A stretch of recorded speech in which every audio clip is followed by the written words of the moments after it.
Welcome to a garage talk. It's been a little while since I've been in the garage, but I got a really cool guest today. I have Craig Howie of, well, it used to be Howie Endurance Project. It used to be, yeah. Now it's Guitar Endurance Project? Yeah, it's Howie Guitars, Endurance, and yeah. Well, welcome to our show. Thanks. Thanks for coming down from Longmont, Yeah, right? yep. All the way down to Arvada, which isn't terribly far, but I appreciate you coming down. You betcha. But I really, I want to get in touch with you. We have a few common links. Yep. I met you years ago, and you don't age, by the way. It's pretty incredible. Thanks, appreciate it. But you coach Dana Willett, who was one of the founders of the 303, and that's how I got to know you a little bit. We haven't figured out where we met. Yeah, it's been forever. But I saw an article in the Longmont newspaper last week, I think it was, about you making your own guitars. Yeah. And actually, Dana gave, I'm not sure what it is, but she gave me a cool little box you had made. Oh, yeah. Hand that's carved. right. Yeah, that's right. for a Christmas gift. Oh, yeah. So I knew you had that talent. I knew you were making some guitars, but I think that article just said, okay, time out. I gotta talk to this guy. Like, yeah. Because you're former pro triathlete. Yep. Coach you still coach a little bit. Yep. Coach for a long time. Yep. You've done the Leadville 100. Yep. You told me earlier you won the Leadville 50. 50, yep. Isn't that almost as hard in some ways? Well, yeah, because you have to run harder and you have more steeps. Yeah, exactly. It's a lot of elevation. Yeah. So I just wanted to bring these worlds together, talk guitars, which I know zero about, but I think there's probably some interesting parallels with what you do now from what you used to do. 100%. Yeah, I was thinking a lot about that driving down here. So yeah. So maybe let's start with let's just do a little bit of chronological. That's not always but talk about maybe when you were a pro triathlete, how you got into that. You mentioned to me earlier you went to Kona 4 times as an age grouper. Right. Yeah. So you must have been fairly young when you did that. Yeah, I mean, I started racing when I was 19. 19. Yeah, I started trying to be a good triathlete right around there, my freshman year of college. Were you on a college team? No, and I was a horrible swimmer. I'd come right off of a knee injury. I was a wrestler in high school. Okay. Came off of a knee injury and I had to rehab on a bike a ton. And I was kind of like, I can ride a bike. And I used to run a lot to cut weight, right? So it was like, all right. So I can try to figure out how to put these together. And they didn't have a men's swimming team at UNC. I went to UNC. I was just going to ask you, okay. And, but they had a women's team. And I just, by chance, befriended the women's swim team coach. Yeah. And she said, come practice with us. And so I just got hammered by these women. I mean, I would get in, I joked, I would get in with paddles and fins and everything I could do to try to stay with them. But dude, how nice was that to be able to run women swimmers? Yeah, right. You were the team manager, right? Hey, I'll go anytime. Yeah. That's great. Yeah, so that got me going, and then it was just, at that time, gosh, that was 96, 97. I mean, Kona that was the thing. If you were in triathlon, you got to go to Hawaii. So were you like a Tim DeBoom fan, maybe? Oh, huge. Yeah. Huge fan. Yeah, definitely. I've met him a couple times. It's been a couple like a 2-minute talk. Right. He's such a cool guy. Oh yeah. So 100%. Yeah. Right. He was one of my absolute faves. Yeah. So yeah. That's awesome. So then what was your first triathlon? Gosh. So it was at UNC. It was a pool swim, and then run out and grab your bike and basically go around the block almost, you know what I mean? And then run I think we ran 2 miles or something like that. Were you hooked then? Oh yeah. So you knew? Oh yeah. 100%. I was, Were you thinking pro though? Oh no, not at that point. And I was just thinking, I think it'd be cool to run a marathon sometime. And then, I saw Ironman and I was kind of like, no, that's crazy. Right. Yeah, but of course, how the cycle goes. So how old were you when you went to Kona? Boy, let's see. My first time was 2001. So you were 23? Yeah, something like that. Yeah, something like that. That's young. Yeah, I was young then, and then qualified 3 more times. My last time was in 2008, and that was my only DNF I've ever had in my life. In any sort of... In any way, in any race. Oh, no. And it still haunts me because it was my last time there. What happened? So, 10 days before the race, I got hit by a car. Oh, jeez. And broke some ribs down the, right along the spine. And I made it through the swim and the bike. But man, when I got off and started running, the jostling,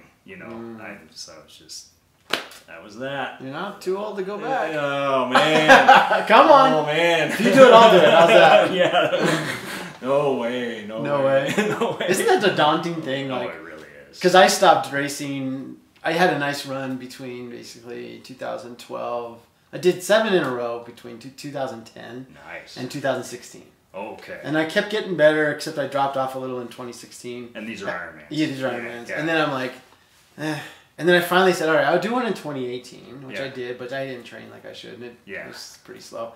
But now that it's been 4 years, I know. It's scary to think about, isn't it? And you look back and you're like, how did I do that? Man, look at the hours I was putting in. How was that?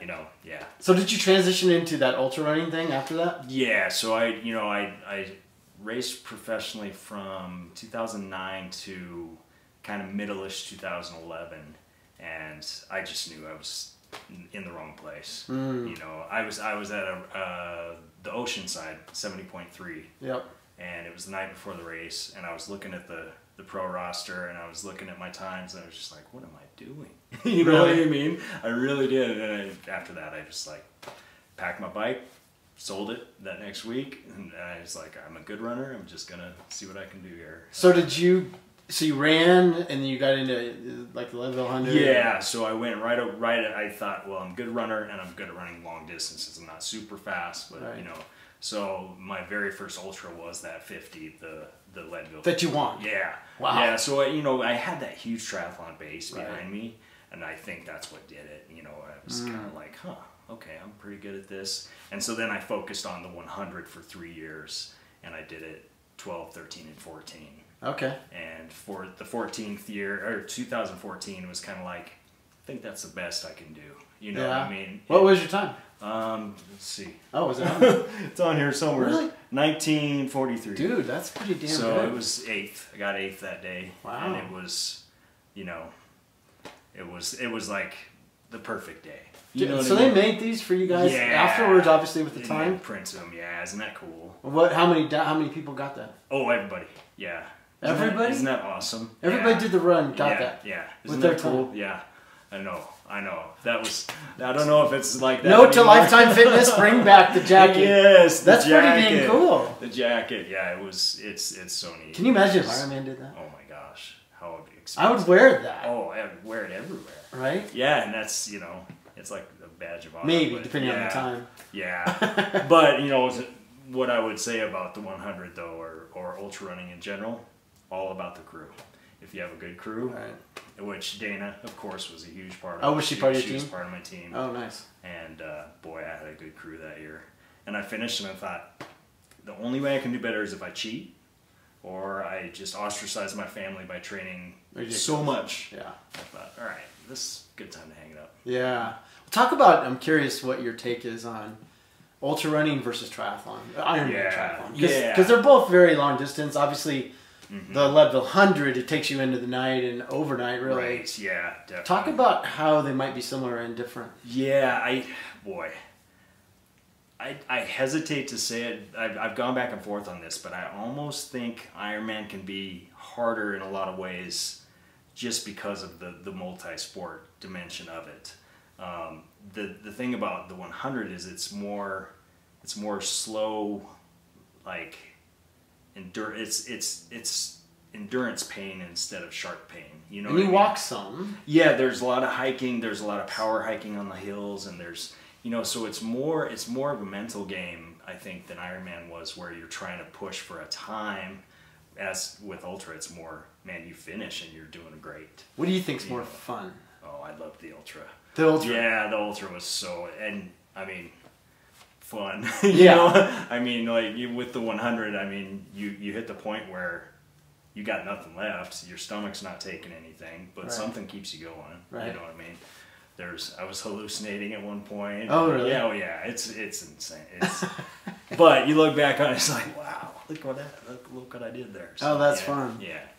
So then you transitioned out. Was that when you started coaching? When you stopped doing the ultra? No, I was coaching all the way through. You were, okay. Yeah. We even with triathlon and everything. So that was, you know, so I would coach and race, and yeah. How'd you get into that? Boy, I mean, I was a high school teacher before all of this. What'd you teach? I taught math. Oh, nice. Yeah, I taught for 5 years. So I taught and raced for a little while there, and then that's when I tried to make it a go as a pro. And forever I wanted to be a wrestling coach because I was a wrestler, and you know that's what my dad did, and that's, you know, and so I kind of had coaching in my blood, you know what I mean. And as I progressed with triathlon, I would meet people and they'd say, hey, you know, how are you training? What are you doing? You know, and it was really easy transition to be like, well, here, let me write you a plan, you know. Right. And then it grew from there and certified it, everything. Because it was a Howie Endurance Project. Yep. And didn't you sort of have that model where people get together and you would train together? Sometimes, yeah. And we would do, one of my favorite things we used to do, my parents owned some land outside of Buffalo, Wyoming. It's really high, about 8,000 feet. And so we would do a high altitude camp there. Oh, and that's it was cool. just, oh man, it was awesome. So I miss those days. That was fun. That sounds cool. Yeah. Would you say that you were one of the first groups like that around here? Boy, maybe. I mean, Fast Forward Sports. Fast Forward was doing it. D3 was growing crazy fast at that point. And it was kind of one of those, you know, everybody had their individual plan, and I coached them as individuals, but it started to be really team oriented and family oriented. You know, people would train together. I would train with them, that type of thing. Yeah. So in the background of all this, you have your family, and you have 2 kids. One was in college, you said? He's just freshman year. Where does he go to school? Berkeley in Boston. So Berkeley in Boston. Yeah, I didn't know there was such a thing. No, so it's for music. It's the Berkeley School of Music, and I'm so proud of that kid. And he's so far beyond me at this point with the guitar and with, you know, so I call him up now if I have questions about music or, you know. Yeah, okay. Hey, can you tell me? And then you have a younger daughter? Younger son. 12-year-old. 12-year-old. Yeah. Is he into music? He's a great singer.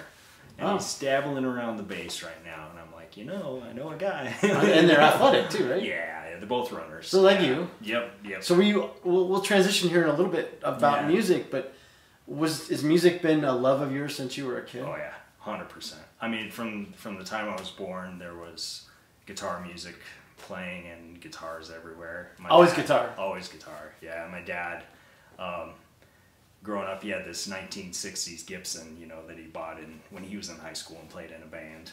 Okay. And it would be always playing, you know, and I can remember so clear. He'd sit me down with, you know, the vinyl, get the vinyl going. Yeah. And play like, you know, 10 seconds. All right, try to play it, you know. Not with notes. Yeah, not with notes, just with ear. And I would try, and boy, it develops your ear just, you know. Is that how really you play quick. Mostly? Yeah, 100%. Oh, that's interesting. Not like my son who can just, you know, read everything and play every instrument there is. Can you read music? No. You can't read music? No. Isn't that crazy? Ha! Isn't that crazy? That is kind of... I mean, I can't. I could force it. I could be like, okay, every good boy does find out. That's me. That's okay. But I couldn't, you know. That's interesting. No way. Yeah. Are you in a band? I used to be. Okay. Yeah, I used to be. I've been in several bands. In college, I paid my way a lot playing in a country western band, which was pretty funny because I'm kind of a metalhead actually. So playing country was hilarious, you know. Oh gosh, that's fun. Yeah. So you had this interesting childhood, really, where you have this music discipline. Yeah. But you also have that less athletic, and your dad's a wrestling coach. Yep. Where'd you grow up? In Wyoming. Casper. Wyoming. Okay. Yeah. Casper, Wyoming, huh? Yeah. All right. Yeah. So I know. It's kind of a rough town. There's some good athletes up there. Yeah. I'm trying to remember my roommate's last name because he came from Casper. Oh, he played basketball. Really? Mike. No. Oh, if I think about it, we'll ask you later. No, but a lot of good athletes up there. Yeah. And tough kids. Tough kids. And so you have your dad coaching you, probably some sternness about him. Yep. And then you got this music component. How did you balance that? Boy, I mean, the guitar was the solace. That was always the place where I felt comfortable and was confident and it was the way my dad and I would connect actually a lot of the way. I mean, you know, we had this, he was the head coach of the wrestling team that I was on, but that really wasn't, you know, we would actually butt heads a lot there. Sure. But man, we could always connect with the guitar, and that, you know, to me, that's one of the biggest things about a guitar is it brings people together that would never. I mean, you see two people that would fight on the street any other day, and they're both playing guitars. Then they're like, "Cool, man, we're good." Yeah, jamborees. Like there's a string shop up in Arvada. Hopefully, we'll see more in a while. Yeah. And people just come in, and there's all of a sudden there's 20 guys up there just stringing along, just playing along. Yeah. And they walk away. They maybe never even knew each other, and yeah, it. I mean, you know, religion, politics, it breaks it all down. Guitar. So is your dad still alive? Yeah, but he can't play anymore. He can't play. Yeah, Alzheimer's. So. Oh, yeah, my dad had Alzheimer's. I'm sorry. Oh, okay, so you know a lot. It's tough. Yeah, he's in assisted living now, and it's tough because he can still. You say something and he'll sing a song off of what you said. You know, like the other day, this nurse was like, "Okay, you know, walk this way," and he started singing Aerosmith. You know what I mean? Yeah, you know. So did you go play for him? Yeah. Does that resonate with him? Yeah. I should say my son sends him recordings of like Johnny Cash, and he'll sit there and listen to it, and he'll sing along right with it. You know. Does he know you? Yeah, it's starting to be where he doesn't. That's hard, man. I'm sorry. Oh gosh, I'm I've sorry been there. you had it too. Yes. I'm sorry you had it too. Yeah, it's a slow goodbye. You know, right? Basically, is what it is. But yeah. I think I'm just assuming here a little bit, but yeah. I'm wondering if that guitar is still such a way to connect with him. Oh, 100%. Yeah, and you play and it's instantly he gets it. You know what I mean? And if there's one thing that's gonna last to the end, it's gonna be music with him. That's cool. Guaranteed. Yeah. It won't be wrestling. It won't be triathlon. It won't be, you know. You're not throwing him down. Yeah. How about your mom? Yeah. Oh yeah. She's still around. And did she play? Was she musical? She played the piano. Okay. Yeah, and she sings really well. But you know, it was just yeah. So Christmas Eve, were you guys all hanging out and playing music? Oh sure. 100%. Yeah. 100%. Everybody's playing. Yeah. My sister was a musician as well. Played the guitar. Wow. Played the flute. Played all kinds of things. Piano. Yeah. Oh my gosh, that's super cool. Yeah. Have you ever had the 3 generations all play together? Yes. One time like that I can remember really clear, and I got a really cool picture of it. So it's me and my oldest son Grable and my dad, and it's something. But that's special. Yeah, he was at that point where it was like, no, remember Dad, it's a G. Remember that, you know. Yeah. You know. That's cool though. Yeah. Wow. I'm sorry you had to go through that too. Yeah, different stories, but same outcome really. Yeah. Well, so guitar and all of that is a huge part of your life. I want to learn about how you make guitars and a little bit about the guitar itself. But before we get there, maybe just for fun a little bit, compare and contrast maybe your musical love with your athletic love. Right. Yeah. And where they kind of help each other. Yeah, exactly. And I think a lot of the building process itself is very like endurance in several ways. I mean, you sit there and you start with a block of wood and you have to say, I'm going to make a guitar out of this. You know, that's a daunting task. You know what I mean? So it's just like when, you know, you would know, having done Ironman, if you're thinking about the run when you're in the swim, you're in big trouble. You know what I mean? So the same deal with the guitar. You got to just stay in the moment, step by step. Okay, right now I'm working on the frets. But is that the same as playing? As you mean as far as playing the guitar? Yeah, like the music in your life. How did becoming a good guitar player, learning from your dad, teaching your son, how did that maybe transform into triathlon and coaching? Oh, yeah, patience, of course. Okay. Yeah, patience, of course, and just the fundamentals of learning something. You know what I mean? You have to work hard. You have to practice. You know, you have to have your basic fundamentals on how to hold a guitar, just like your pedaling mechanics or a variety of things like that. Yeah. But you said earlier that you don't read music really. That you play by feel. Yep. Did you race by feel? Oh yeah, 100%. No power meters. I had them, but it was so funny. My best Ironman ever. I had the plan. I had my power meter. I had everything, and it just went out the door. You know what I mean? It was kind of like, I'm feeling good today. I'm just going to go. You know what I mean? Like a good jam session. Exactly. I'm just going to go. And I felt it, and yeah, it was a good day. I'm going to extend this song just a little bit because, damn it, I'm just like feeling it, right? This is working, man. Yeah. So how did you get into making guitars? Yeah, it's all my wife's fault. That's what. Oh, is that right? Yeah. It was really hard to be done racing, but still coaching, because I had such a draw to want to get back into it. You know what I mean? And so my wife and I were talking about it, and she's like, I can sense that maybe you don't want to coach as much anymore. What about the guitar? She just kept saying, what about the guitar? Because that was always my solace. If I'm feeling bad, grab a guitar. Feeling good, grab a guitar. Right. So finally one day we were out in the garage, and she said, why don't you build them? And I was like, okay. Did you know anything about what it took to build a guitar? No, zero. And it was, so my dad gave me that Gibson, that old 64 Gibson. And that was kind of my touchstone. It was like, if ever I had a problem, so backtrack, I just went into the garage and just tried. With what? I grabbed some wood, went to the local wood store, grabbed some wood, and I just started being like, okay, I'm going to build a guitar. How do I do this? And it was just trial by error, and so many messed up guitars. I mean, I know a lot of YouTube videos out there on how to build. Oh, I so wish that I would have videoed the process, because I was so naive. But right around that same time, a good buddy of mine gave me this book called How to Fly a Horse. I can't remember who wrote it. Huh. But How to Fly a Horse. How to Fly a Horse. Yeah, it's a great book, but it talks a lot about beginner brain. And it's basically the idea of, if you jump into a task and just fumble your way through it, you will tend to come up with things that somebody that's already doing it won't. It's basically, somebody that's already been building guitars and went to school to build guitars, they have these preconceived ways. You do it this way. Right. Whereas I was just fumbling. And to this day, luthiers will come into my garage and be like, why do you do it that way?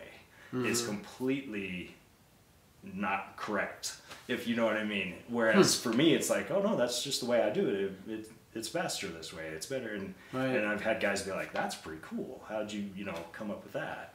So is there a signature to a Howie guitar? 100%. Yeah. So that goes back to my math teaching. I don't want to get too much in the weeds here, but if my kids ever wanted to get me off track teaching, they would say, hey, Howie, tell us about the golden ratio. And the golden ratio? Golden ratio. Okay. And I'm just obsessed with the golden ratio. What is the golden ratio? So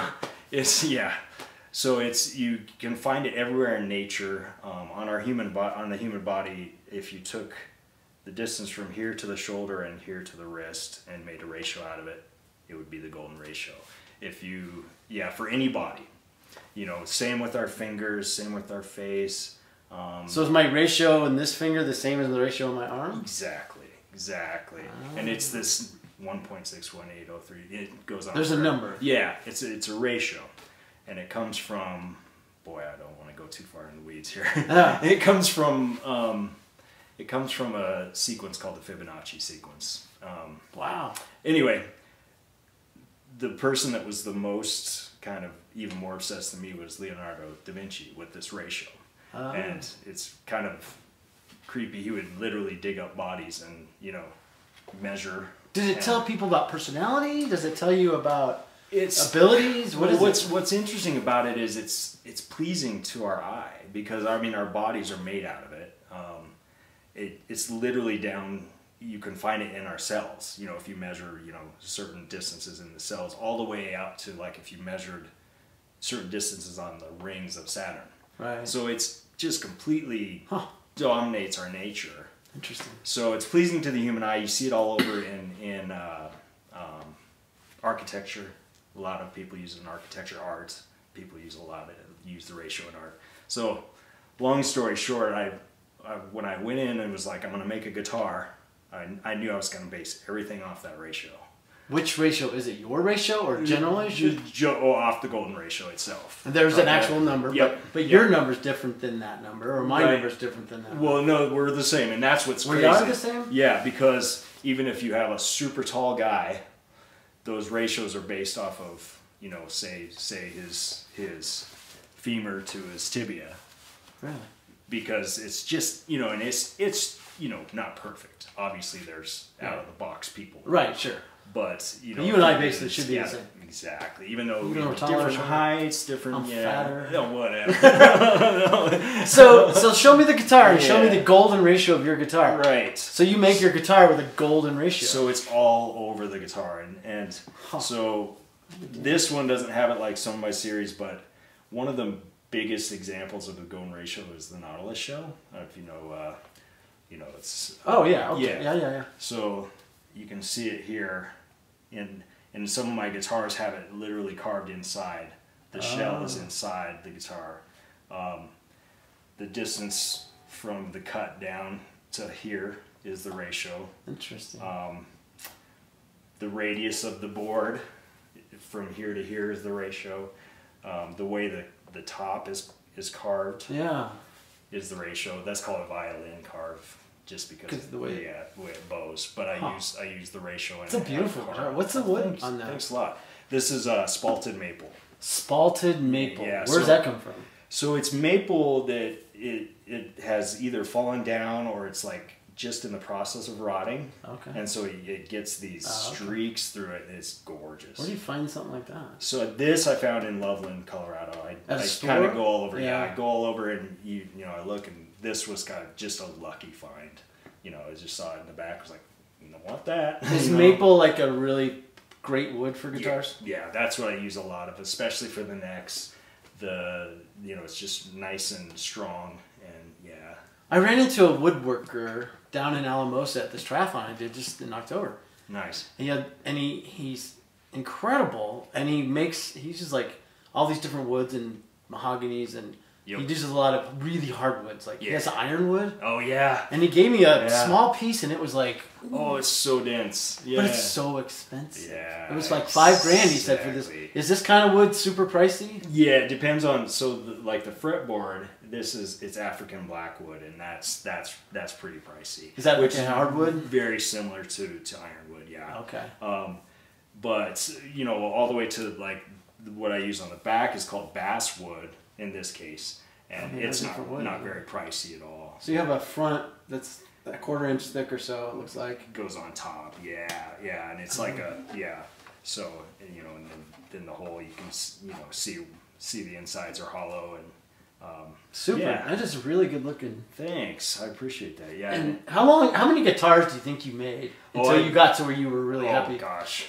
I'm still not there. So you're just constantly that person. Yeah, it really is. It's you know, every single one I'm like, oh man, if I would have just, it's kind of like racing, right? You know, gosh, next time if I would have done this in my transition, I would have been able to, you know what I mean? That guy beat me by 2 seconds. What would you do different to that guitar if you were going to redo it? So the next time, I've learned a couple things that I can make the frets feel a little bit better. Okay. And that's the thing. It's getting down to tiny details now. You know, similar to racing. Yeah. You know, man, did I take that gel at the right time? Did I, you know what I mean? But it's funny to me, this is really the first time you and I've ever talked. Yeah. You don't strike me as like a high-strung, really, I mean, you're probably really detailed, but it doesn't seem like you get obsessed with something maybe. Yeah. But you almost kind of have to be when you're building these sort of things. True story. It can almost be meditative at times. You know, for example, with the frets, there's this process you have to go through called dressing the frets. And it's basically, you make sure they're all level with each other, but then you have to go back and re-round them after you level them. So, I mean, you're just in there with a little file, and you're just over and over and over. And you just... Karate Kid. Yeah, amen. Yeah, you wake up in the middle of the night, you're still doing it. But dude, so does maybe, I assume you're still running and exercising. Yep. Yeah. Are those almost outlets for this? Oh, absolutely, yeah. Because you gotta have that yin and yang, right? Absolutely. Yeah, and so it's funny. So 2014, I finished Leadville, And, I took a transition of like 2 weeks or whatever, and I started running, and I was still kind of like, I'm going to, maybe I'll run a marathon. Maybe I'll, but eventually I knew that wasn't the way to go. But then I just kept running, and I haven't missed a day of running since then. Really? So, and that's what keeps me going, is the streak. Okay. Right? Because it's like, oh man, you've run every day since then. You're not going to skip today. You know what I mean? Right. And that's even if it's a mile. Maybe. Exactly. And that's what keeps me going. Now, not the competition, but the streak. Right. Yeah. Oh, that's funny. Yeah. Do you have a chill thing? Is this a chill thing? Oh, yeah. Yeah, at times this will be the chill thing. Yeah. But definitely playing them. Playing them, yeah, too. Yeah, definitely is the chill. Do you name them? I do. You do name them? Every single one. What's this one's name? This is Amy Lee, after Amy Lee of Evanescence. I don't know if you know the band. No. But yeah, a lot of times, like I just finished one, 2-3 months ago, and I named it Simone after Simone Biles, because I finish them and it's like, what's happening around me, and I just watched Simone come back and compete, and I was like, wow, Right. So Simone. Yeah. And then you sell them. Mm-hmm. Do you? And then we talked earlier a little bit. Sometimes people commission you to make them a guitar. Yep. Sometimes you build for a store. Maybe. Yeah. Sometimes it's the biggest way that I sell them is on a website called reverb.com. Okay. And it's basically an eBay for music, basically. And you post the guitar and you make a video of it, and people they give you eyes on that guitar. Yeah. Huh. How long does it take you to make that? This one took me almost a month. A month. Yeah, almost a month. That's not too bad. It's not horrible. And what's funny is I went from it would take me 3 months. Then I whittled it down to where I was literally, I could do it in 10 days. And then I was like, but the quality's not what I like. So now it's going back. You see what I mean? Because I'm like, is this your business now? Yeah. Yeah. I mean, it's how you number one thing that I do. Okay, yeah, so you want more business. Yeah, exactly. Yeah. Got it. Yeah. Because sometimes I could see where if you started to get a lot of orders, if it takes a month, and you're 3 years out, that doesn't feel good either, right? Exactly. So as it is right now, it's the only time I build, spec to somebody is if somebody sees one of them on Reverb and says, "Hey, can you build that in red or blue?" Or, that type of thing, and then I'll do it. And, yeah. And it's called Howie. That's the brand. Yep. And who's somebody that I might know that plays yours? Gosh. Anybody? I'm trying to think if you would know anybody. I mean, I'm not a huge music person, so maybe that's not a fair question. Gosh, yeah, I can't think of anybody in the endurance world that. Or how many in the music? Is there any famous guitarists? There's a fellow named John D'Amato who plays one in Nashville. He's a blues guitarist. And he's something. I specifically made one for. He was like, I want 3 pups. I want these pickups called pups. And I had to put them in exactly the same way, right way, and want this type, and Do you make them mostly for people that are pretty well seasoned with playing? No, not at all. In fact, so this guitar is more of one of the higher end guitars, but we have a line I call the Phoenix series, and it's basically the rule of thumb is that I have to use at least some kind of recycled, reused material or something that somebody was going to throw away, and so literally rising from the ashes type of thing, and then they're cheaper. You were very deliberate with your golden ratios, your exactly. names. I like that. That's super cool. Yeah, this is the Griffin series. My youngest son's name is Griffin. So, okay. And he's a really good artist. He helped me come up with like the logo for it and everything. Cool. And so that's a series Griffin. Yeah, so it'll be this body shape, this scale length, and every Griffin is built the same, but it'll have different aspects each time. It's really cool. Yeah, so beautiful. Thank you. Yeah, I bet that's a lot of fun. Oh, it's when the final build is so exciting. When it's all buffed up and you're starting to put the strings on, and then my oldest son has perfect pitch, and so for the guitar to be done, he has to tune it. Does it come with a certification from your son? Yeah, exactly. Okay, and he'll be like, hey, Dad, there's a buzz right there. You better go. And he's really critical, but that's of it. That which is awesome. I love that. So what you're you'll have a legacy in some point in your life, right? You probably already do in some ways, but is it? how would you describe your hopeful legacy? I mean, boy, you've got a pretty interesting mix of skills and kidding. I mean, marks on the world. The coaching is huge. I still have friends that talk about, the Ironmans that we went through, and I even have one of my, favorite athletes got the tattoo of, our symbol, after doing an Ironman, things like that. That's a big legacy. Yeah. But yeah, I mean, not to get too, cheesy or emotional, but with the guitars, it's kind of like once you put them out in the world, they're creating more art, right? Right. So it's like I make art that creates art, and what's cool is they'll be left behind when I'm gone. You know what I mean? So yeah. I mean, both of them are great because you leave somebody with a tool to improve the world. There you go. Right? Yep. And then you teach somebody skills to improve themselves. Exactly. Yeah, exactly. And maybe that same person does both, right? Oh, absolutely. Yeah. Yeah. A lot of, parallels there. Yeah. So. That's cool. Yeah. So what's one last question here? Sure. I guess I probably could go on all day, but yeah. what would be the Super Bowl of your guitar? Is it is it somebody that would be playing it? Is it at the Rock and Roll Hall of Fame in Cleveland? What's the Super Bowl of a guitar? Oh boy. Yeah, I mean, there's always there's the big dogs, Gibson, PRS, Fender. Those are the when somebody says I'm going to go buy a guitar, they're going to most likely go buy one of those. Okay. I would love for that to eventually be one of mine. Yeah. But on the player side, man, oh my gosh, Gary Clark Jr. Yeah. If I could get him to play my guitar, that would I'm done. You're done. Drop the mic. Because I've been in the fishing tackle business, and okay. There's actually a shop not far from you in Lyons. Yeah. They make bamboo rods. Okay. Yeah. And if you ever have a chance, go in there. It's pretty interesting. Okay. You probably appreciate it. The guy making the rods he's got to be probably close to 80. No kidding. And he's made rods for presidents. Oh, he's no made kidding. rods. Like he has these bamboo rods. You can't buy one of his rods for less than $1,000. Oh, that's awesome. Some are $6, $7, $8, $9 grand. Yes. And so he has a 4-year backlog. Oh, see, and he's teaching. I like the sounds of this. Right? So maybe you should go check him out. But yeah. But I'm thinking about like his legacy a little bit. You're way younger. But in the back of his shop was a woman that I think he was teaching how to do it.